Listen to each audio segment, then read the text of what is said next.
Comrades and friends, 12 days before this Thursday's general election, the Sunday Times annual rich list revealed that Britain now has more billionaires per head of population than any other country. 1,000 people have a combined income of 856 billion US dollars. Just the 117 richest people have an income of $503 billion. They own more than the bottom 40% of the entire UK population. In just 1 year, their wealth increased by $43 billion. Now think about this. It would take over 2 million workers earning the minimum wage a full year just to fund this increase. It would take 23 million to give the favoured 100 plus all they presently own. The super rich have doubled their wealth since the great crash of 2008-2009. They've done this by returning to rampant speculation, using money handed over by governments or gouged from working people through wage cuts, speed-ups and gutting services. Here, in the second richest economy in Europe, this has left the poorest 20% 57% worse off than in 2009. Incomes are falling, with the poorest 10% earning just £160 a week. More than 13 million people live in poverty, including almost a third of children.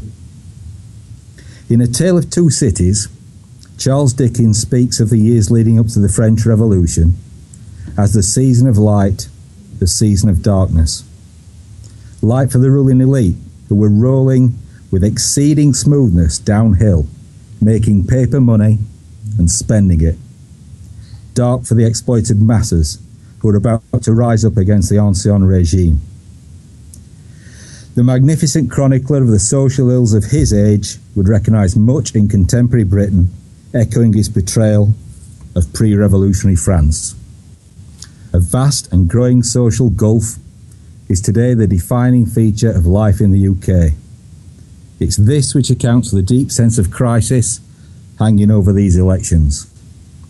No party is anywhere near able to form a majority government. The Tories and Labour are reviled because both are committed to austerity. Millions are looking for an alternative, hoping that the Scottish National Party, Plaid Cymru, or the Greens will offer some respite from endless social pain. Well, they won't. Instead, they want to prop up Labour so it can take over if the Tories fail to stitch up a coalition with the Liberal Democrats and others. A government drawn from any combination of these parties, led by either Labour or the Conservatives, will be highly unstable. It will be rent by deep fault lines, or whether or not to remain in the European Union, or even whether to maintain the UK itself as a unitary state. But most importantly, it will have no legitimacy in the eyes of working people. You cannot secure a democratic mandate for an endless assault on the vast majority to further enrich a fabulously wealthy and parasitic minority. The Socialist Equality Party insists in our manifesto, none of the great problems facing working people can be resolved without ending the dictatorship of the financial oligarchy. It is a cancer on society that must be excised. Now let me cite just one example proving this, the housing crisis. The super rich are busy speculating on property and raking in billions. As a result, the average price of a home in the UK has reached $419,000, over 10 times the average annual wage. In London, the figure is $806,000, rising by more than the average wage every single year. Rents are so high that among those living in subsidised public housing, half still struggle to pay their bills, with over a third skipping meals to make ends meet. This week, The Independent revealed that more than 50,000 families have been shipped out of London boroughs in the past 3 years in a naked campaign of social cleansing. Soaring rents and welfare cuts mean poor people are forced to move out of homes they can no longer afford at a rate of 500 families a week. Among the top 10 guilty councils, 7 are run by Labour. British capitalism faces a fundamental crisis of rule that must bring explosive class confrontations. This is made more certain because the next government must deepen its military provocations against Russia and China, as well as in the Middle East, to re-secure its position as America's chief partner in crime. Mass anti-war sentiment presently finds no political expression because the parties of austerity are also the parties of militarism and war. Now this must change. The Socialist Equality Party alone represents a genuine political opposition to the existing social and political order. We have fought to make workers and young people aware of what is happening in Britain and internationally, and above all, to cut through the conspiracy of silence on the growing danger of war in Ukraine, Iraq, and Syria. We have advanced a socialist and internationalist programme as the basis for the working class to assert its own interests and to put an end to capitalism.